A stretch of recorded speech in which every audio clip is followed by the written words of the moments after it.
Hello friends, welcome back to our channel. ഇന്ന് നമ്മൾ കാണാൻ പോകുന്നത് അടുത്തിടെ പുറത്തിറങ്ങിയ ക്രൂ എന്ന ഹിന്ദി മൂവിയാണ്. 6 മാസത്തോളം സാലറി കിട്ടാൻ വൈകിയത് കാരണം ജീവിത ചെലവ് മുന്നോട്ട് കൊണ്ടുപോകാൻ എയർ ഹോസ്റ്റസ് ആയ 3 പെൺകുട്ടികൾ നടത്തുന്ന ഒരു കള്ളത്തരത്തിന്റെ കഥയാണിത്. മൂവിയിലേക്ക് കിടക്കുന്നതിന് മുമ്പ് ആദ്യമായിട്ട് ചാനൽ വന്നിട്ടുള്ളവർ ഈ ചാനൽ സബ്സ്ക്രൈബ് ചെയ്യാനും വീഡിയോ ഇഷ്ടപ്പെട്ടെങ്കിൽ ലൈക്ക് ചെയ്യാനും കമന്റ് ചെയ്യാനും മറക്കണ്ട. മൂവിയുടെ തുടക്കത്തിൽ തന്നെ കാണിക്കുന്നത് മാല എന്ന ഓഫീസർ വന്നിട്ട് എയർ ഹോസ്റ്റസ് ആയ ഗീത, ദിവ്യ, ജാസ്മിൻ എന്നിവരെ കസ്റ്റഡിയിലെടുക്കുന്നതാണ്. ദിവ്യ ചെറുപ്പം മുതലേ പഠിക്കാൻ മിടുക്കി. അവൾക്കൊരു പൈലറ്റ് ആകണമെന്നായിരുന്നു ആഗ്രഹം. ആ ഗ്രാമത്തിലാകട്ടെ ചെറിയൊരു എയർപോർട്ട് ഉണ്ടാക്കിയിട്ടുണ്ട്. എന്നാൽ അവിടെ ഒരു പ്ലെയിനും വരാറില്ലായിരുന്നു. പൈലറ്റ് ആകണമെന്ന അവളുടെ ആഗ്രഹം സാധിക്കാൻ വേണ്ടിയിട്ട് അവളുടെ അച്ഛൻ ലോണെല്ലാം എടുത്തിട്ട് ഇന്ത്യയിൽ തന്നെ നല്ലൊരു ഫ്ലൈയിങ് ഇൻസ്റ്റിറ്റ്യൂട്ടിലാണ് അവളെ പഠിക്കാൻ അയച്ചത്. എന്നാൽ കോഴ്സ് കഴിഞ്ഞിട്ടും അവൾക്ക് ഉദ്ദേശിച്ച പോലെ പൈലറ്റിന്റെ ജോബ് കിട്ടിയില്ല. പകരം എയർ ഹോസ്റ്റസ് ആയി മാറുകയായിരുന്നു. ഈ വിവരം അവളുടെ വീട്ടുകാരിൽ നിന്നും മറച്ചു വെച്ചു. എന്നും രാവിലെ അവിടെ നിന്നും പൈലറ്റിന്റെ യൂണിഫോം ഇട്ടിട്ടിറങ്ങും. അവളുടെ വീട്ടുകാർ വിചാരിച്ചിരിക്കുന്നത് അവൾ പൈലറ്റായി എന്നാണ്. എന്നാൽ അവള് നേരെ എയർപോർട്ടിലെത്തിയ ശേഷം വേഷം മാറി വീണ്ടും എയർ ഹോസ്റ്റസിന്റെ യൂണിഫോം എടുത്തിടും. ദിവ്യയുടെ അനിയനാകട്ടെ ഹാക്കിംഗ് ഒക്കെ അറിയാമായിരുന്നു. അവനത് ചെയ്ത് ക്യാഷ് ഉണ്ടാക്കുന്നതിന് ദിവ്യ അവനെ വഴക്കും പറയാറുണ്ടായിരുന്നു. അടുത്തതായിട്ട് കാണിക്കുന്നത് ഗീതയുടെ ഫാമിലിയാണ്. അവളും അവളുടെ ഹസ്ബൻഡും അത്യാവശ്യം നന്നായിട്ട് ജീവിച്ചുകൊണ്ടിരുന്നതാണ്. അതിന്റെ ഇടയ്ക്ക് അവളുടെ ഹസ്ബൻഡിന്റെ കുടുംബത്തിൽ ബ്രദേഴ്സിന്റെ ഇടയിൽ പ്രശ്നമുണ്ടാവുകയും അങ്ങനെ അവർക്ക് ആ വീട് വിട്ട് പോകേണ്ടി വരികയും ചെയ്തു. ആ നാട്ടിലെ സൗന്ദര്യ മത്സരത്തിലെ വിന്നറായതുകൊണ്ട് തന്നെ അവൾക്ക് എളുപ്പത്തിൽ എയർ ഹോസ്റ്റസ് ജോലി കിട്ടി. ഹസ്ബൻഡ് അരുൺ ആകട്ടെ ഓൺലൈനിൽ ഫുഡ് ഉണ്ടാക്കി വിൽക്കുകയായിരുന്നു. ഓൾറെഡി ഫിനാൻഷ്യൽ പ്രോബ്ലം ഉള്ള അവരുടെ അടുത്തേക്ക് ഇടയ്ക്കിടയ്ക്ക് താമസിക്കാനായിട്ട് ഗീതയുടെ സഹോദരൻ പുന്നുവും വൈഫ് സ്വപ്നയും വരാറുണ്ടായിരുന്നു. പുന്നു മര്യാദയ്ക്ക് കുടുംബമൊന്നും നോക്കാത്ത കാരണം അവർക്കിടയിൽ എപ്പോഴും പ്രശ്നമായിരുന്നു.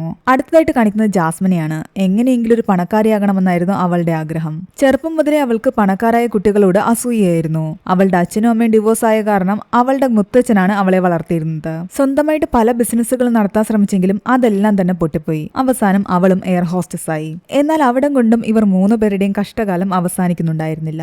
അവർ ജോലി ചെയ്യുന്ന കൊഹിനൂർ എയർലൈൻസ് ആകട്ടെ വലിയ സാമ്പത്തിക മാന്ദ്യത്തിലൂടെയാണ് കടന്നുപോയിക്കൊണ്ടിരുന്നത്. 6 മാസത്തോളമായി ഇവർക്ക് സാലറി കിട്ടിയിട്ട്. അവരുടെ മാനേജർ രാജ്വംശിയോട് അവർ ദിവസവും കംപ്ലൈന്റ് പറയുമെങ്കിലും എല്ലാം ഒരുമിച്ച് കിട്ടുമെന്നാണ് അയാൾ പറഞ്ഞുകൊണ്ടേയിരുന്നത്. പതിയെ പതിയെ അവരുടെ ഡെയിലി അലവൻസ് പോലും കുറച്ചാണ് കൊടുത്തുകൊണ്ടിരുന്നത്. അതുകൊണ്ട് അവർക്ക് മുന്നോട്ട് പോകാൻ കഴിയുമായിരുന്നില്ല.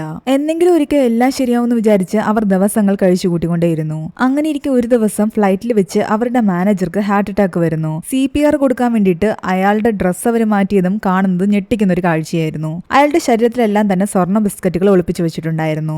എമർജൻസി സിറ്റുവേഷൻ അവർ അപ്പം തന്നെ ക്യാപ്റ്റനെ അറിയിക്കുകയും അങ്ങനെ പെട്ടെന്ന് തന്നെ പ്ലെയിൻ ലാൻഡ് ചെയ്യാനുള്ള തീരുമാനമെടുക്കുകയും ചെയ്യുന്നു. എന്നാൽ സ്വർണത്തിന്റെ കാര്യം അവരപ്പോഴും ആരോടും മിണ്ടിയിട്ടുണ്ടായിരുന്നില്ല. ഈ രാജ്വംശി കുറച്ചു നാളായിട്ട് ഇതുപോലെ സ്വർണ്ണക്കള്ളക്കടത്ത് നടത്തുകയാണെന്ന് അവർക്ക് മനസ്സിലായി. നമ്മുടെ പ്രശ്നം തീരാൻ വേണ്ടിയിട്ട് ഒരു വഴി നമ്മുടെ മുൻപിൽ തന്നെ തെളിഞ്ഞിരിക്കുകയാണ്. നമുക്ക് ഈ സ്വർണ്ണം അടിച്ചു മാറ്റാമെന്ന് ജാസ്മിൻ പറയുന്നു. എന്നാൽ ഗീതയ്ക്കും ദിവ്യയ്ക്കും അതിനുള്ള ധൈര്യമില്ലായിരുന്നു. അത് കാരണം അവര് അത് കസ്റ്റംസിനെ തന്നെ ഏൽപ്പിക്കുന്നു. അവിടെ വെച്ച് ദിവ്യ ആകട്ടെ അവളുടെ പഴയ ഫ്രണ്ടിനെ കാണുന്നു. ജേവീർ എന്നായിരുന്നു അയാളുടെ പേര്. ഇപ്പോൾ കസ്റ്റംസിലാണ് വർക്ക് ചെയ്യുന്നത്. ഇവർ തമ്മിൽ കോളേജ് ടൈമിൽ പരിചയപ്പെടുകയും ഒരു ചെറിയ റിലേഷൻഷിപ്പിലാവുകയും ചെയ്തിരുന്നു. അതിനുശേഷം വർഷങ്ങൾക്ക് ശേഷമാണ് അവർ ഇപ്പോൾ കണ്ടുമുട്ടുന്നത്. വീണ്ടും അവളുടെ കയ്യിൽ നിന്ന് നമ്പരൊക്കെ വാങ്ങി ആ പരിചയം ജേവീർ പുതുക്കുന്നു. സാലറി കിട്ടാത്ത കാരണം പതിയെ പതിയെ ഇവർ 3 പേരുടെ വീട്ടിലും ഫിനാൻഷ്യൽ പ്രോബ്ലംസ് കൂടിക്കൊണ്ടേയിരുന്നു. ജാസ്മിന് അവളുടെ മുത്തച്ഛന് പാരമ്പര്യമായിട്ട് കിട്ടിയ മോതിരം വരെ ആളുടെ കയ്യിൽ നിന്ന് വാങ്ങി പണയം വെക്കേണ്ടതായിട്ട് വരുന്നു. അങ്ങനെ ഇരിക്കെ ഒരു ദിവസം ഗീതയാകട്ടെ അവരുടെ HR മാനേജറായ മനോജിന്റെ വൈഫ് സുധയെ ഒരു മാർക്കറ്റിൽ വെച്ച് കാണുന്നുണ്ട്. മനോജിനെ വിളിച്ച അയാൾ ഫോൺ എടുക്കില്ലെന്നും അയാൾക്കിപ്പോ വേറെ ഏതൊക്കെയോ പെണ്ണുങ്ങളുമായിട്ട് ബന്ധമുണ്ടെന്നും സുധ പറയുന്നുണ്ട്. ഞാൻ പണ്ട് കൊഹിനൂർ എയർ ഹോസ്റ്റസിൽ ജോലി ചെയ്യുന്ന സമയത്ത് അയാൾ എന്റെ പിറകെ തന്നെ നടന്നതാണ്. അന്ന് അയാളെ വിശ്വസിച്ച് ഞാൻ പ്രണയിച്ചു കിട്ടി. ഇന്നാകട്ടെ അയാൾക്ക് വേറെ ഏതോ ഒരു പെണ്ണുമായിട്ട് ബന്ധമുണ്ടെന്ന് എനിക്ക് ഡൗട്ട് ഉണ്ട്. പിറ്റേന്നാകട്ടെ കൊഹിനൂർ എയർലൈൻസിന്റെ ഓണറായ വിജയവാലിയുടെ ഇന്റർവ്യൂ എല്ലാവരും ന്യൂസിൽ കാണുന്നുണ്ട്. ആളുടെ കമ്പനി ബാങ്ക്രപ്റ്റ് ആവാൻ പോവുകയാണോ എന്നുള്ളതായിരുന്നു വാർത്ത. എന്നാൽ അതൊക്കെ വെറുതെയുള്ള വാർത്തകളാണെന്നും അങ്ങനെയൊന്നും ബാങ്ക്രപ്റ്റ് ആവില്ല എന്നും അയാൾ ഉറപ്പ് കൊടുക്കുന്നു. എന്നാൽ ഇതൊന്നും ഗീത വിശ്വസിക്കുന്നില്ല. എന്തൊക്കെയോ പ്രശ്നങ്ങളുണ്ടെന്ന് അവൾക്ക് മനസ്സിലായി. അവൾ HR മനോജിനോട് സംസാരിക്കുമ്പോൾ അയാൾ സത്യങ്ങൾ തുറന്നു പറയുന്നു. എത്രയും പെട്ടെന്ന് ഈ കമ്പനി മുങ്ങിപ്പോകും. അതുകൊണ്ട് എങ്ങനെയാണെന്ന് വെച്ചാൽ വേറെ ജോലി നോക്കി രക്ഷപ്പെട്ടോ. എന്നാൽ ഗീതയ്ക്കാകട്ടെ അവൾ റിട്ടയർ ആകുന്ന സമയമായിരുന്നു. അതുകൊണ്ട് അവളുടെ PF എങ്കിലും കിട്ടുമോ എന്ന് ചോദിക്കുമ്പോൾ അതൊന്നും കിട്ടാൻ പോകുന്നില്ല എന്നാണ് അയാൾ പറയുന്നത്. ഉടനെ തന്നെ തങ്ങളുടെ ജോലി പോകുമെന്നുള്ള വിഷമത്തിൽ അവർ 3 പേരും മദ്യപിച്ചുകൊണ്ടിരിക്കുകയായിരുന്നു. എന്തെങ്കിലും ഒരു വഴി കണ്ടെത്തിയേ പറ്റുമെന്ന് ആലോചിച്ചുകൊണ്ടിരിക്കുമ്പോഴാകട്ടെ ജാസ്മിൻ പറയുന്നുണ്ട്, നിങ്ങൾ തയ്യാറാണെങ്കിൽ നമുക്ക് മുന്നിലൊരു വഴിയുണ്ടെന്ന്. അന്ന് ആ സ്വർണ്ണം എടുത്തിരുന്നെങ്കിൽ നമ്മൾ രക്ഷപ്പെട്ടേനെ. ഇനിയിപ്പോ പറഞ്ഞിട്ട് കാര്യമില്ല. എന്നാൽ ഇപ്പോഴും ഒരു വഴിയുണ്ട്. കാരണം അന്ന് രാജ്വംശിയുടെ കയ്യിൽ നിന്നും ഒരു ഫോൺ താഴെ വീണ്ടിരുന്നു. അത് ഞാൻ എടുത്തിരിക്കുന്നു. അതിൽ നിന്നും അയാൾക്ക് ആരുമായിട്ടൊക്കെ ബന്ധമുണ്ടെന്നും അയാൾ ആർക്ക് വേണ്ടിയിട്ടാണ് ഈ സ്വർണം കടത്തിക്കൊണ്ടിരിക്കുന്നതെന്നും എനിക്ക് മനസ്സിലായി. അത് ശരിക്കും നമ്മുടെ HR മാനേജർ മനോജും കൂടി അറിഞ്ഞിട്ടുള്ള കളിയാണ്. രണ്ടും കളിപ്പിച്ച് അവർ HR മാനേജറിനെ തന്നെ പോയി കാണുന്നു. നിങ്ങളുടെ കള്ളത്തരങ്ങളെല്ലാം ഞങ്ങൾക്ക് അറിയാമെന്നും രാജ്വംശി ചെയ്തുകൊണ്ടിരുന്ന പണി ഞങ്ങൾ ചെയ്യാൻ തയ്യാറാണെന്നും അയാൾക്ക് കിട്ടിക്കൊണ്ടിരുന്നപ്പോൾ ഒരു ഷെയർ ഞങ്ങൾക്കും കിട്ടണമെന്ന് അവർ ആവശ്യപ്പെടുന്നു. ആദ്യം അയാൾ സമ്മതിക്കുന്നില്ല. എന്നാൽ അയാളെക്കാൾ നല്ല രീതിയിൽ ഞങ്ങൾക്ക് ഈ സ്വർണ്ണക്കള്ളക്കടത്ത് നടത്താൻ പറ്റുമെന്ന് അവർ തെളിയിച്ച് കാണിക്കാമെന്ന് പറയുന്നുണ്ട്. ഒടുവിൽ അയാൾ അവർക്കൊരു അവസരം കൊടുക്കാൻ തീരുമാനിക്കുന്നു. അവരുടെ കയ്യിൽ സ്വർണ്ണം ഏൽപ്പിക്കുന്നു. ഞാൻ പറയുന്ന ഗേറ്റ് വഴി പോയി കഴിഞ്ഞാൽ അവിടെ നിങ്ങളെ വേറെ പ്രശ്നങ്ങളൊന്നുമില്ലാതെ എൻ്റർ ആക്കും. എന്നാൽ ഈ സ്വർണം എങ്ങനെ ഒളിപ്പിച്ച് കൊണ്ടുപോകാം എന്നുള്ളത് നിങ്ങളുടെ കയ്യിലാണ്. അങ്ങനെ അവർ 3 പേരും അതെങ്ങനെ കൊണ്ടുപോകുമെന്ന് ആലോചിച്ചുകൊണ്ടിരിക്കുകയായിരുന്നു. രാജ്വംശി കൊണ്ടുപോകുന്ന പോലെ ശരീരത്തെ വെച്ച് കെട്ടിക്കൊണ്ടൊന്നും കൊണ്ടുപോകൽ ഇനി നടക്കില്ല. പെട്ടെന്നാണ് അവർ കഴിച്ചുകൊണ്ടിരുന്ന ചോക്ലേറ്റിൽ നിന്ന് അവർക്കൊരു ഐഡിയ വന്നത്. ആ ചോക്ലേറ്റിന്റെ രൂപത്തില് സ്വർണം കടത്താം. അങ്ങനെ അവര് വിശ്വാസയോഗ്യമായ ഒരു സ്ഥലത്ത് കൊണ്ടുപോയി ആ സ്വർണ്ണ ബിസ്ക്കറ്റ് എല്ലാം ഉരുക്കി ഗോളാകൃതിയിലാക്കുകയും അതിന്റെ പുറത്ത് ചോക്ലേറ്റിന്റെ കോട്ടിങ് കൊടുക്കുകയും ചെയ്ത് ചോക്ലേറ്റ് ബോക്സുകളിലാക്കുന്നു. ഡൗട്ട് തോന്നാതിരിക്കാൻ ഇടയിൽ അവര് യഥാർത്ഥ ചോക്ലേറ്റ് മിക്സ് ചെയ്യുന്നുണ്ട്. അങ്ങനെ അവർ അതുമായിട്ട് ഫ്ലൈറ്റിൽ പോവുകയും മറ്റൊരു രാജ്യത്തെത്തുകയും അവിടുത്തെ ഗേറ്റ് പറഞ്ഞ പ്രകാരം കടക്കുകയും ചെയ്യുന്നു. ഒരു പ്രശ്നവും ഉണ്ടായില്ല. അവിടെ ചെന്ന് കഴിഞ്ഞപ്പോൾ മനോജ് പറഞ്ഞ ആൾക്ക് അവർ ആ സ്വർണം കൈമാറുകയും ചെയ്യുന്നുണ്ട്. സാധാരണ മറ്റു രാജ്യങ്ങളിൽ നിന്നും നമ്മുടെ രാജ്യത്തേക്കാണ് കടത്തുന്നത്. എന്നാൽ ഇതിപ്പോ സ്വന്തം രാജ്യത്ത് നിന്നും പുറം രാജ്യത്തേക്ക് കടത്തുകയാണ്. അതിന്റെ പിന്നിലെ രഹസ്യം എന്താണെന്ന് അവർക്ക് മനസ്സിലായില്ല. ഇവർ ഈ സ്വർണ്ണക്കടത്ത് സ്ഥിരമാക്കിയത് കാരണം അവരുടെ കയ്യിൽ നല്ല ക്യാഷ് വരാൻ തുടങ്ങി. അവരുടെ പ്രശ്നങ്ങളെല്ലാം മാറി. വീട്ടിലേക്ക് ഒരുപാട് ക്യാഷ് കൊടുക്കാനും അവർക്ക് പറ്റി. ജാസ്മിൻ ആകട്ടെ വിലപിടിപ്പുള്ള സാധനങ്ങൾ വാങ്ങിച്ചു കൂട്ടി. ഇത്രയും ദിവസം സാലറി കിട്ടാത്ത കാരണം വിഷമിച്ച് നടന്നിരുന്ന ഇവർ 3 പേരും പെട്ടെന്ന് ഹാപ്പി ആയിട്ട് എൻജോയ് ചെയ്ത് അവരുടെ ജോലി ചെയ്യുന്ന കണ്ടിട്ട് അവരുടെ ഗ്രൂപ്പിലെ തന്നെ കോമൽ, അങ്കിത്, ശീതൽ എന്നിവർക്ക് ഡൗട്ട് തോന്നുന്നു. ഇവരുടെ ഫിനാൻഷ്യൽ പ്രോബ്ലംസ് ഒക്കെ മാറി ഇവർ ഇത്ര ഹാപ്പി ആയിട്ടിരിക്കുന്നതിന്റെ പിന്നിലെ രഹസ്യം അപ്പോഴും അവർക്ക് മനസ്സിലായിട്ടുണ്ടായിരുന്നില്ല. ഒരു തവണ രാജവംശിയുടെ ശരീരത്തിൽ നിന്നും സ്വർണം കടത്തിയത് പിടിച്ചത് കാരണം കസ്റ്റംസ് ഓഫീസറായ മാലയ്ക്ക് കൊഹിനൂർ എയർലൈൻസിലെ മറ്റു സ്റ്റാഫുകളുടെ മുകളിലും ഡൗട്ട് ഉണ്ടായിരുന്നു. അതുകൊണ്ട് തന്നെ ഒരു ദിവസം ഇവർ പോകുന്ന വഴിക്ക് അവർ ചെക്ക് ചെയ്യണമെന്ന് പറയുന്നു. ആ സമയത്താകട്ടെ ഇവർ 3 പേരുടെ കയ്യിലും ഗോൾഡ് ഉണ്ടായിരുന്നു. അവരാകെ പേടിച്ചു നിൽക്കുകയാണ്. കറക്റ്റ് സമയത്ത് ദിവ്യ ജയ്വീറിനെ അവിടെ കാണുന്നുണ്ട്. അവന്റെ സഹായത്താല് അവർ ആ ചെക്കിംഗ് ഒഴിവാക്കി അവിടെ നിന്ന് രക്ഷപ്പെടുന്നു. ചെക്കിംഗ് ഒഴിവാക്കി രക്ഷപ്പെടാൻ വേണ്ടിയിട്ട് ജയ്വീറിനോട് ദിവ്യ കൂടുതൽ അടുപ്പം കാണിച്ചിരുന്നു. ഒരു കണക്കിന് അയാൾ അപ്പോൾ അവിടെ വന്നത് നന്നായി, ഇല്ലെങ്കിൽ നമ്മൾ ഇന്ന് പിടിക്കപ്പെട്ടേനെ എന്ന് അവർ 3 പേരും പറയുന്നുണ്ട്. പിറ്റേന്നാകട്ടെ ഇവർ 3 പേരും സന്തോഷിച്ച് സംസാരിച്ചുകൊണ്ടിരിക്കുന്ന സമയത്ത് കോമളാകട്ടെ അവളുടെ വിഷമം പറയുന്നുണ്ട്. അവളുടെ കുട്ടിയാകട്ടെ മോണ്ടിസേരി സ്കൂളിലാണ് പഠിക്കുന്നത്. എന്നാൽ അവിടെ നല്ല ഫീസാണ്. ഇതുവരെയും ഫീസ് കെട്ടാൻ പറ്റിയിട്ടില്ല. ശമ്പളം കിട്ടാതെ എന്ത് ചെയ്യാനാ? അവരവനെ സ്കൂളിൽ നിന്ന് മാറ്റി സാധാ കുട്ടികൾ പഠിക്കുന്ന സ്കൂളിലേക്ക് ആക്കാൻ ചാൻസ് ഉണ്ട്. ഇതൊക്കെ കേട്ടപ്പം ഗീതയ്ക്കും ദിവ്യയ്ക്കും ജാസ്മിനും വിഷമമാകുന്നുണ്ട്. അവർ 3 പേരും കോമലിനെ സമാധാനിപ്പിക്കുന്നു. പിറ്റേന്നാകട്ടെ ജാസ്മിന്റെ ബർത്ത്ഡേ ആയിരുന്നു. ഗീതയും ദിവ്യയും ചേർന്നിട്ട് അവൾക്ക് വലിയൊരു സർപ്രൈസ് പാർട്ടി തന്നെ കൊടുത്തിട്ടുണ്ടായിരുന്നു. ആ പാർട്ടിയൊക്കെ കഴിഞ്ഞ് വലിയ ആഘോഷമൊക്കെ കഴിഞ്ഞ് അവർ തിരിച്ചു വരുമ്പോൾ കോമലിനെ കാണുന്നുണ്ട്. ക്യാഷൊന്നും ഇല്ലാത്ത ഈ അവസ്ഥയിൽ ഇവർ ഇത്രയും ആഡംബരത്തിൽ ജീവിക്കുന്ന കാണുമ്പോൾ കോമലിന് നല്ല രീതിയിൽ ഡൗട്ട് തോന്നുന്നു. പിറ്റേന്നാകട്ടെ കസ്റ്റം ഓഫീസർ മാലയ്ക്ക് ഒരു കോള് വരുന്നുണ്ട്. കൊഹിനൂർ എയർലൈൻസിൽ വീണ്ടും സ്വർണ്ണക്കടത്ത് നടത്തുന്നുവെന്ന്. അവരത് ജയ്വീറിനെ അറിയിക്കുകയും ചെയ്യുന്നുണ്ട്. അങ്ങനെയാണ് നമ്മുടെ 3 നായികമാരെയും അവർ കസ്റ്റഡിയിൽ എടുക്കുന്നത്. ഈ ഒരു സീനാണ് നമ്മളെ മൂവിയുടെ തുടക്കത്തിൽ കാണിച്ചത്. ഇനി നമുക്ക് പ്രസന്റ് ഡേയിലേക്ക് വരാം. ഇവർ 3 പേരുടെയും ശരീരപരിശോധന എല്ലാം തന്നെ അവർ പൂർത്തിയാക്കി. എവിടെ നിന്നും സ്വർണം കിട്ടിയില്ല. അവരുടെ സ്യൂട്ട് കേസിൽ നിന്നും കുറെ ചോക്ലേറ്റ് കിട്ടിയിരുന്നു. അതിനുള്ളിൽ തന്നെയാണ് സ്വർണം ഒളിപ്പിച്ചു വെച്ചിരിക്കുന്നതെന്നുള്ള കാര്യം അവർക്ക് ഇൻഫർമേഷൻ വഴി കിട്ടിയിരുന്നു. അതുകൊണ്ട് തന്നെ അവർ ഓരോ ചോക്ലേറ്റ് ആയിട്ട് എടുത്ത് കഴിക്കാൻ തുടങ്ങി. എന്നാൽ അവർ കഴിച്ചതിലൊന്നും തന്നെ സ്വർണ്ണമില്ലായിരുന്നു. അവസാനം ബാക്കിയുള്ള ഓഫീസേഴ്സ് എല്ലാം തന്നെ മാലയ്ക്ക് കിട്ടിയ ഇൻഫർമേഷൻ കറക്റ്റ് അല്ല എന്ന് പറയാൻ തുടങ്ങി. മാല ആകെ ഭ്രാന്ത് പിടിച്ച പോലെ ബാക്കി എല്ലാ ചോക്ലേറ്റും എടുത്ത് വാരി വാരി കഴിക്കാൻ തുടങ്ങി. ഒന്നിലും തന്നെ സ്വർണ്ണമില്ലായിരുന്നു. ഇനിയാണ് ഒരു ഫ്ലാഷ് ബാക്ക് കാണിക്കുന്നത്. ഓൾറെഡി തന്നെ പൈലറ്റിന് ഇൻഫർമേഷൻ കിട്ടിയിരുന്നു എന്തോ ഒരു ചെക്കിങ് നടക്കാൻ പോകുന്നു. പൈലറ്റിന്റെ അടുത്തുനിന്നും ഇതറിഞ്ഞ ദിവ്യ ആകട്ടെ പെട്ടെന്ന് തന്നെ ജാസ്മിനെയും ഗീതയും വിവരം അറിയിച്ചിരുന്നു. അതുകൊണ്ട് തന്നെ കയ്യിലുണ്ടായിരുന്ന ചോക്ലേറ്റ് എല്ലാം തന്നെ ഫ്ലൈറ്റിന്റെ മുകളിൽ ഒരു സ്ഥലത്തായിട്ട് അവർ ഒളിപ്പിച്ചു വെച്ചിരിക്കുകയാണ്. എന്നാൽ ആ ഫ്ലൈറ്റിൽ നിന്ന് അവർക്ക് പിന്നീട് സ്വർണം തിരിച്ചെടുക്കാൻ കഴിഞ്ഞില്ല. ആ ഫ്ലൈറ്റ് അവിടെ നിന്നും മറ്റൊരു സ്ഥലത്തേക്ക് പോയിരുന്നു. തങ്ങളുടെ സ്വർണം കൈവിട്ടു പോകുന്നത് മനോജ് ഉൾപ്പെടെ ഇവർ 3 പേരും നോക്കി നിൽക്കുകയായിരുന്നു. ഇവരുടെ കൂട്ടത്തിൽ നിന്ന് തന്നെ ഒരാളാണ് ഇൻഫർമേഷൻ കൊടുത്തതെന്ന് മാല പറയുന്നുണ്ട്. അതൊരു എയർ ഹോസ്റ്റസ് തന്നെയായിരുന്നു. അതും 4 പേരെയും ചേർത്തിട്ടാണ് ഇൻഫർമേഷൻ കൊടുത്തത്. മനോജിനെയും ചേർത്തിട്ട് ഇൻഫർമേഷൻ കൊടുക്കണമെങ്കിൽ അത് ആരായിരിക്കുമെന്ന് ഇവർ ചിന്തിക്കുന്നു. മിക്കവാറും കോമള തന്നെ ആയിരിക്കുമെന്നാണ് ജാസ്മിൻ പറയുന്നത്. സാലറി പോലും കിട്ടാതിരുന്ന ഇവർ പെട്ടെന്ന് തന്നെ റിച്ച് ആയിട്ടുള്ള ലുക്കിൽ ഇൻസ്റ്റഗ്രാമിലൊക്കെ ഒരുപാട് പോസ്റ്റുകൾ ഇട്ടതൊക്കെ മാലയ്ക്ക് ഒരുപാട് ഡൗട്ട് ഉണ്ടാക്കിയിരുന്നു. അതിന് മെയിൻ കാരണം ജാസ്മിൻ വാങ്ങിച്ചു കൂട്ടിയ വില കൂടിയ സാധനങ്ങളാണെന്ന് ദിവ്യ പറയുന്നുണ്ട്. അങ്ങനെ ഓരോരുത്തരും കാണിച്ച മണ്ടത്തരങ്ങളെ പറ്റി അങ്ങോട്ടും ഇങ്ങോട്ടും പറയുകയും അതിന്റെ പേരിൽ അവർ അടിവെക്കുകയും ചെയ്യുന്നുണ്ട്. ജാസ്മിനും ദിവ്യയും തമ്മിൽ മിണ്ടുന്നില്ല. വീണ്ടും അവരുടെ പഴയ അവസ്ഥയിലേക്ക് അവർ തിരിച്ചു പോകുന്നു. ഇതിന്റെ ഇടയ്ക്ക് ഗീതയുടെ സഹോദരൻ പുന്നു വന്നിട്ട് ബഹളമുണ്ടാക്കുന്നുണ്ട്. അവന്റെ വൈഫാകട്ടെ അവനെ വിട്ടിട്ട് എവിടെയോ ജോലിക്ക് പോയിരിക്കുന്നു. അവൻ മദ്യപിച്ച് പലരോടും വഴക്കിട്ട് നടക്കുകയാണ്. ഗീതയുടെ പേഴ്സിൽ നിന്നും അവൻ പണം മോഷ്ടിക്കാനും ശ്രമിക്കുന്നുണ്ട്. അത് ചോദ്യം ചെയ്ത ഗീതയുടെ ഹസ്ബൻഡിനെ ആകട്ടെ അവൻ അനാവശ്യമായിട്ട് ഓരോന്ന് പറയുന്നു. അവസാനം ഗീത അവനെ അടിച്ചു പുറത്താക്കുകയാണ്. അതിനിടെ ദിവ്യ എയർ ഹോസ്റ്റസ് സ്റ്റ്യൂവട്ടസിന്റെ വേഷത്തില് അവളുടെ സഹോദരൻ കാണുന്നു. അവള് പൈലറ്റ് അല്ല എന്നുള്ള സത്യം അവൻ മനസ്സിലാക്കിയിരുന്നു. താനിങ്ങനെ ചെയ്യാനുള്ള കാരണങ്ങളെല്ലാം തന്നെ ദിവ്യ അവനോട് തുറന്നു പറയുന്നു.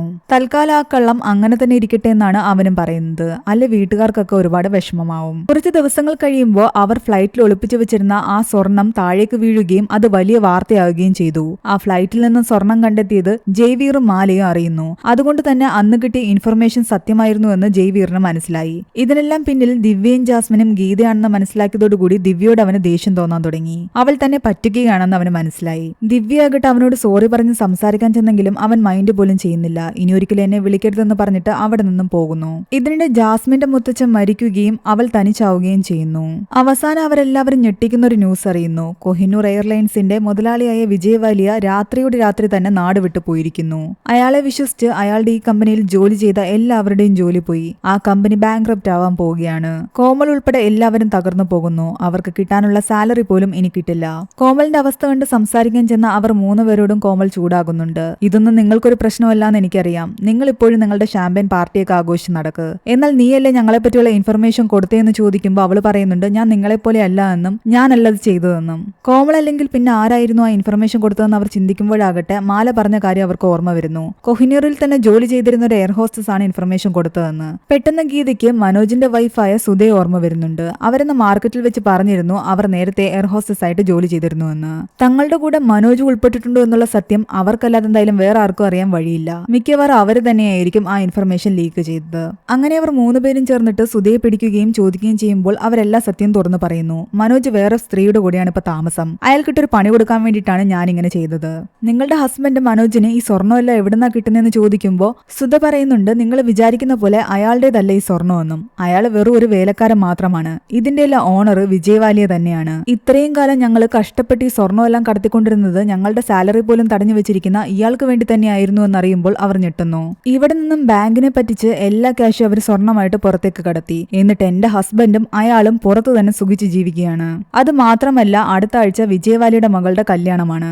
വിജയവാലിയോടുള്ള ദേഷ്യം അവർക്ക് കൂടി വരികയും അയാൾക്കിട്ട് എങ്ങനെങ്കിലും പണി കൊടുക്കണമെന്ന് അവർ ചിന്തിക്കുകയും ചെയ്യുന്നുണ്ട്. ഇതുവരെ അവരെ കൊണ്ട് തന്നെ ഒരുപാട് സ്വർണം കടത്തിയിരിക്കുന്നു. ഏകദേശം 3000 കോടിയോളം രൂപ വരും ആ സ്വർണത്തിന്. അതെങ്ങനെയെങ്കിലും അയാളുടെ കയ്യിൽ നിന്ന് അടിച്ചെടുക്കണമെന്നും അയാൾക്കിട്ട് പണി കൊടുക്കണമെന്നും ഇവർ ചിന്തിക്കുകയാണ്. എന്നാൽ അയാളെപ്പോലെ വലിയൊരാളുടെ കയ്യിൽ നിന്ന് ഇതൊന്നും അടിച്ചെടുക്കുന്നത് അത്ര ഈസി അല്ലാന്ന് ജാസ്മിൻ പറയുന്നുണ്ട്. ദിവ്യ പറഞ്ഞത് ശരിയാണെന്ന് ഗീതയ്ക്ക് തോന്നുന്നു. അയാൾക്കിട്ടൊരു പണി കൊടുത്തില്ലെങ്കിൽ നമ്മളിങ്ങനെ ജീവിച്ചിരുന്നിട്ട് കാര്യമില്ല.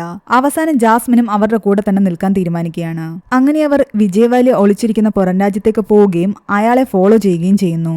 വളരെയധികം എക്സ്പെൻസീവ് ആയിട്ടുള്ളൊരു ഹോട്ടലിലാണ് അയാൾ റൂം എടുത്തിരിക്കുന്നത്. അവിടെ വെച്ച് അവർ മനോജിനെയും കാണുന്നുണ്ട്. സ്വർണ്ണമെല്ലാം അയാളുടെ റൂമിൽ തന്നെ ഉണ്ടാകും. അത് അവിടെ പോയി അടിച്ചെടുക്കുക എന്ന് പറയുന്നത് റിസ്ക് ഉള്ള കാര്യമാണ്. അതിന് ഈ ഹോട്ടലിൽ എങ്ങനെയെങ്കിലും ജോലിക്ക് കയറണം. അതിനു വേണ്ടിയിട്ടുള്ള വഴി അന്വേഷിക്കുകയാണ് അവർ. അപ്പോഴാണ് ഗീതയ്ക്ക് ഓർമ്മ വരുന്നത് പുന്നുവിന്റെ വൈഫ് സപ്നയാകട്ടെ ഇവിടെ എവിടെയാണ് ജോലി ചെയ്യുന്നത്. അവളുടെ ഹെൽപ്പോടുകൂടി ആ ഹോട്ടലിലെ ക്ലീനിങ് സ്റ്റാഫിന്റെ കൂട്ടത്തില് ഗീതയും ജോലിക്ക് കയറുന്നു. എന്നാലും സ്വർണ്ണം എടുക്കണമെങ്കിൽ ആ ക്യാമറ എല്ലാം തന്നെ കടന്നു വേണം ഇവർ പോകാൻ. സ്വർണ്ണം അവിടെ നിന്ന് മോഷണം പോയാൽ ക്യാമറ ചെക്ക് ചെയ്യുകയും നമ്മളെ പിടിക്കുകയും ചെയ്യും. അവർ പോകുന്ന സമയത്ത് ആ ക്യാമറ എല്ലാം കേടാക്കാൻ വേണ്ടിയിട്ടൊരു പ്ലാൻ ഉണ്ടാക്കുകയാണ് അവർ. അതിനു വേണ്ടിയിട്ട് കമ്പ്യൂട്ടർ ഹാക്കിംഗ് എല്ലാം അറിയാവുന്ന ദിവ്യയുടെ സഹോദരനെ തന്നെയാണ് അവർ ഹെൽപ്പിന് വേണ്ടി വിളിക്കുന്നത്. ആ ഇഷ്യൂ സോൾവ് ആയപ്പോൾ അടുത്ത ഇഷ്യൂ വരുന്നുണ്ട്. കാരണം അയാളുടെ റൂമിലേക്ക് പ്രവേശിക്കണമെങ്കിൽ അയാളുടെ കയ്യിൽ മാത്രമേ അതിന്റെ കാർഡുള്ളൂ. മറ്റു റൂമുകളിൽ റൂം സർവീസിന് വേണ്ടിയിട്ട് ഉപയോഗിക്കുന്ന കാർഡ് ഇയാളുടെ റൂമിൽ ഉപയോഗിക്കാൻ കഴിയില്ലായിരുന്നു. ഇനി ആ കാർഡ് എങ്ങനെ സംഘടിപ്പിക്കുമെന്നതായിരുന്നു അവരുടെ അടുത്ത ഇഷ്യൂ. ആ കാർഡ് അയാളുടെ കയ്യിൽ നിന്ന് ഞാൻ എങ്ങനെയെങ്കിലും അടിച്ചു മാറ്റാമെന്ന് ജാസ്മിൻ പറയുന്നുണ്ട്. എന്നാൽ അയാളുടെ കൂടെയുള്ള ബോഡി ഗാർഡ്സ് നമ്മളെ അയാളുടെ അടുത്ത് പോലും വരാൻ സമ്മതിക്കില്ല എന്ന് ദിവ്യ പറയുന്നു. അതുകൊണ്ട് അവരുടെ മുൻപിൽ ഒരേ ഓപ്ഷനേ ഉണ്ടായിരുന്നുള്ളൂ. അവർ അവരുടെ പ്ലാനിൽ മനോജിനെ ഉൾപ്പെടുത്താൻ ശ്രമിക്കുന്നു. മനോജിനോട് പോയി കാര്യങ്ങളെല്ലാം പറയുന്നുണ്ട്. അടിച്ചു മാറ്റുന്ന സ്വർണത്തിൽ നല്ലൊരു പങ്ക് അയാൾക്കും കിട്ടുമെന്നറിഞ്ഞതോടുകൂടി അയാളും കൂടെ നിൽക്കാൻ സമ്മതിക്കുന്നു. അങ്ങനെ അവർ 3 പേരും അന്ന് രാത്രി തന്നെ ആ മാസ്റ്റർ പ്ലാൻ ഇടുകയാണ്. ദിവ്യയാകട്ടെ ക്യാമറ കേടാകുന്നോ ഇല്ലയോ എന്നറിയാൻ വേണ്ടിയിട്ട് ആ സ്ഥലത്ത് പോയി നിൽക്കുന്നുണ്ട്. ഗീതയാകട്ടെ അയാളുടെ റൂമിലേക്ക് പോകാൻ വേണ്ടി റെഡിയായി നിൽക്കുകയാണ്. ജാസ്മിൻ അയാളുടെ കയ്യിൽ നിന്ന് ആ കാർഡ് അടിച്ചു മാറ്റാനുള്ള തിരക്കിലുമാണ്. പാർട്ടിക്കും ഡാൻസിനും ഇടയിൽ അയാൾ കോട്ടെടുത്ത് വലിച്ചെറിയുന്നതിനിടയിൽ ആ കാർഡ് അവളുടെ കയ്യിൽ തന്നെ വന്ന് വീഴുകയും ചെയ്യുന്നുണ്ട്. അവൾ ആ കാർഡുമായിട്ട് നേരെ ഗീതയുടെ അടുത്തേക്ക് പോകുന്നു. കറക്റ്റ് സമയത്ത് തന്നെ ദിവ്യയുടെ സഹോദരൻ ആ ക്യാമറയെല്ലാം കേടാക്കുകയും ചെയ്യുന്നുണ്ട്. അങ്ങനെ അവർ 3 പേരും എല്ലാവരും വേഷം മാറി ആ കാർഡ് ഉപയോഗിച്ച് അയാളുടെ റൂമിൽ കയറി എല്ലായിടത്തും പരിശോധിക്കുന്നു. എവിടെ നിന്നും ഗോൾഡ് കിട്ടുന്നില്ല. അവിടെ ഉണ്ടായിരുന്ന പെട്ടികളെല്ലാം തന്നെ കാലിയായിരുന്നു. അവരുടെ പ്ലാൻ ഫ്ലോപ്പായി എന്നറിഞ്ഞപ്പോൾ അവരാകെ തകർന്നു പോകുന്നു. അവസാനം റൂമിനുള്ളിലേക്ക് ആൾക്കാർ വരാൻ തുടങ്ങിയതോടുകൂടി അവരുടെ കണ്ണ് വെട്ടിച്ച് ഇവർ 3 പേരും എങ്ങനെയോ പുറത്തു കിടക്കുന്നു. തങ്ങളുടെ എല്ലാ പ്ലാനിങ്ങും ഫ്ലോപ്പായി ആലോചിച്ച് അവരാകെ തകർന്നിരിക്കുകയായിരുന്നു. എന്നാൽ അപ്പോഴും ജാസ്മിന്റെ കയ്യിൽ ഒരു പ്ലാൻ ബി ഉണ്ടായിരുന്നു. അവൾ ആ റൂമിൽ നിന്ന് ഇറങ്ങാൻ നേരം അവിടെ ഇരുന്നൊരു പാഡ് എടുത്തിട്ടാണ് വന്നത്. അതിൽ നിന്നും നാളെ മല്യ പോകുന്ന പ്രൈവറ്റ് ജെറ്റിന്റെ എല്ലാ ഡീറ്റെയിൽസും കിട്ടി. അതിൽ 2 എയർ ഹോസ്റ്റസ് ഉണ്ട്. അവർക്ക് പകരം ഇവർ അതിൽ കയറി കൂടാനുള്ള ശ്രമത്തിലാണ്. അവരുടെ വിശ്വസ്തയായ ഒരു സ്റ്റാഫിന്റെ സഹായത്തോടു കൂടി തന്നെ അവർ ആ 2 എയർ ഹോസ്റ്റസിനെ ഒരിടത്ത് ലോക്ക് ചെയ്യുകയും അവരുടെ ഐഡിയിൽ ഇവരുടെ ഫോട്ടോ ഒട്ടിച്ച് ഇവർ തന്നെ ഈ പ്രൈവറ്റ് ജെറ്റിൽ കയറുകയും ചെയ്യുന്നു. സ്വർണ്ണം അടങ്ങുന്ന പെട്ടിയും ആ പ്രൈവറ്റ് ജെറ്റിൽ തന്നെ ഉണ്ടായിരുന്നു. അതുകൊണ്ട് തന്നെ വല്യ ഉൾപ്പെടെയുള്ള എല്ലാവർക്കും അവരുടെ ഡ്രിങ്ക്സിൽ സ്ലീപ്പിംഗ് പിൽസ് കലക്കി കൊടുത്ത് ഉറക്കാനുള്ള ശ്രമത്തിലായിരുന്നു. എന്നാൽ വല്യയുടെ മകള് മാത്രം ഒരു ഡ്രിങ്ക്സും ഇഷ്ടപ്പെടുന്നില്ല എന്ന് പറഞ്ഞിട്ട് കുടിക്കുന്നില്ല. വല്യ ഉൾപ്പെടെ ബാക്കി എല്ലാവരും നല്ല ഉറക്കത്തിലായി. വല്യയുടെ മകളാകട്ടെ സാധാ പോലെ കിടന്നുറങ്ങാനുള്ള ശ്രമത്തിലാണ്. അവൾ അങ്ങനെയെങ്കിലും ഒന്ന് ഉറങ്ങി കിട്ടിക്കഴിഞ്ഞാൽ ഇതും കൊണ്ട് ഇവിടെ നിന്ന് മുങ്ങാമെന്നായിരുന്നു ഇവരുടെ പ്ലാനിങ്. കുറച്ചു കഴിയുമ്പോൾ അവൾ ഉറങ്ങിയെന്ന് മനസ്സിലായതോടുകൂടി ഇവർ ആ പെട്ടി തുറക്കുകയും അതെല്ലാം എടുത്തുകൊണ്ട് പോകാനുള്ള ശ്രമം നടത്തുകയും ചെയ്യുന്നു. എന്നാൽ അപ്പോഴേക്കും വല്യയുടെ മകൾ അവരെ കൈയോടെ പിടിക്കുന്നു. മകളാകട്ടെ വല്യ ഉണർത്താൻ ശ്രമിച്ചെങ്കിലും ഒന്നും നടന്നില്ല. ജാസ്മിനും ഗീതയും ഒരു വിധത്തിൽ അവളെ പിടിച്ചൊരിടത്ത് കെട്ടുന്നു. എന്നിട്ടൊരു റൂമിൽ പൂട്ടിയിടുന്നുണ്ട്. എന്നാൽ അവളാകട്ടെ അവിടെ ഉണ്ടായിരുന്ന ഫോണിലൂടെ ക്യാപ്റ്റനെ വിവരം അറിയിക്കാൻ ശ്രമിക്കുന്നുണ്ട്. പക്ഷെ അവിടെയാണ് അടുത്ത ട്വിസ്റ്റ്. ഇപ്പോൾ നമ്മുടെ ഈ പ്രൈവറ്റ് ജെറ്റ് പറത്തുന്നത് മറ്റാരുമായിരുന്നില്ല, ദിവ്യയായിരുന്നു. എന്നാൽ അവൾ ആദ്യമായിട്ടാണ് ഒരു പ്രൈവറ്റ് ജെറ്റ് പറത്തുന്നത്. അതുകൊണ്ട് തന്നെ അവൾക്ക് ആകെ കൺഫ്യൂഷൻസ് ഉണ്ടായിരുന്നു. രണ്ടും കൽപ്പിച്ച് അവൾ അത് ലാൻഡ് ചെയ്യിക്കാനുള്ള ശ്രമത്തിലാണ്. എന്നാൽ അവൾക്ക് മുന്നിൽ ഒരു റൺവേയും കാണുന്നുണ്ടായിരുന്നില്ല. എന്നാൽ ഒടുവിൽ അവൾ സകല ധൈര്യവും സംഭരിച്ച് ഒരു സ്ഥലത്തേക്ക് ഫ്ലൈറ്റ് ലാൻഡ് ചെയ്യുകയാണ്. അത് നമ്മളെ മൂവിയുടെ ആദ്യം കാണിച്ച ദിവ്യ പറഞ്ഞ ഇതുവരെയും ഒരു പ്ലെയിൻ പോലും ലാൻഡ് ചെയ്യാത്ത അതേ എയർപോർട്ട് തന്നെയായിരുന്നു. ആ സ്ഥലത്തു നിന്നായിരുന്നു അവൾ പൈലറ്റ് ആകാൻ വേണ്ടിയിട്ട് ഒരുപാട് സ്വപ്നം കണ്ടിരുന്നത്. ആർക്കും ഒരു കുഴപ്പമില്ലാതെ അവൾ ആ ഫ്ലൈറ്റ് അവിടെ തന്നെ ലാൻഡ് ചെയ്യിക്കുന്നു. അവിടെ ഇറങ്ങിക്കഴിയുമ്പോൾ അവർ 3 പേരും 3 പെട്ടികളുമായിട്ട് അവിടെ നിന്നും പുറത്തേക്ക് പോകുന്നു. കുറച്ചു കഴിയുമ്പം കസ്റ്റംസ് ഓഫീസർ മാല വരികയും പ്ലെയിനിനുള്ളിൽ നിന്നും ബാക്കിയുള്ള സ്വർണം കണ്ടെടുക്കുകയും വാലിയൻ കുടുംബത്തിനെയും അറസ്റ്റ് ചെയ്യുകയും ചെയ്യുന്നുണ്ട്. അവരാ സ്വർണമാകട്ടെ അർഹതപ്പെട്ട എല്ലാവർക്കും കൊടുക്കുന്നുണ്ട്. അവരെ ചുറ്റിപ്പറ്റി നിന്നിരുന്ന എല്ലാവരുടെയും പ്രശ്നങ്ങൾ ആ സ്വർണം കിട്ടിയതോടുകൂടി തീരുന്നു. മനോജും എല്ലാത്തിനും മാപ്പ് പറഞ്ഞ് അയാളുടെ വൈഫിന്റെ അടുത്തേക്ക് തിരിച്ചെത്തിയിരിക്കുന്നു. ഇനിയാണ് അവർ 3 പേരും ആ പെട്ടിയുമായിട്ട് എങ്ങോട്ടാണ് പോയതെന്ന് കാണിക്കുന്നത്. അവർ നേരെ പോയത് ജയ്വീറിന്റെ അടുത്തേക്കായിരുന്നു. ദിവ്യ ജയ്വീറിനോട് എല്ലാ കാര്യങ്ങളും നേരത്തെ തന്നെ വിളിച്ച് സംസാരിച്ചിരുന്നു. വാലിയെ പിടിക്കാൻ വേണ്ടിയിട്ട് അയാളും അവർക്ക് കൂട്ടുനിന്നു. അങ്ങനെ അവർ 3 പേരുടെയും അവരുടെ കൂടെ ഉണ്ടായിരുന്ന ആൾക്കാരുടെയും എല്ലാവരുടെയും പ്രശ്നങ്ങൾ ആ സ്വർണം കൊടുത്തതോടുകൂടി തീരുന്നു. പിന്നീട് അവരവരുടെ ജീവിതം സന്തോഷത്തോടെ ജീവിക്കുന്ന കാണിച്ചുകൊണ്ട് ഈ ഒരു മൂവി ഇവിടെ അവസാനിപ്പിക്കുകയാണ്. ഈ മൂവിയുടെ സ്റ്റോറി എങ്ങനെയുണ്ടായിരുന്നു എന്ന് താഴെ കമന്റ് ചെയ്യുക. എക്സ്പ്ലനേഷൻ ഇഷ്ടപ്പെട്ടെങ്കിൽ വീഡിയോ ലൈക്ക് ചെയ്യാനും ചാനൽ സബ്സ്ക്രൈബ് ചെയ്യാനും മറക്കണ്ട. പുതിയൊരു മൂവിയായിട്ട് നമുക്ക് പിന്നീട് കാണാം.